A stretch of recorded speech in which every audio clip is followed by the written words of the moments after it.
To create the oyster stitch, come out from a point and create a single twisted chain stitch.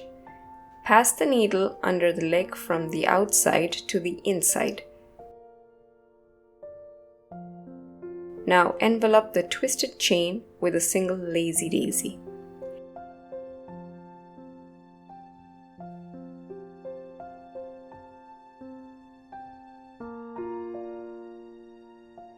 To make this stitch foolproof, the trick is to come out from the fabric and pass the needle slightly above the previous stitch point like this.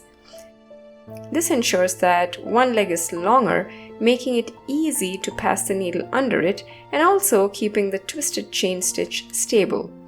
I hope you liked this video. Drop a comment if you have. Also, don't forget to check the description for the link to our 600-page hand embroidery ebook where you can learn this stitch and 300 more.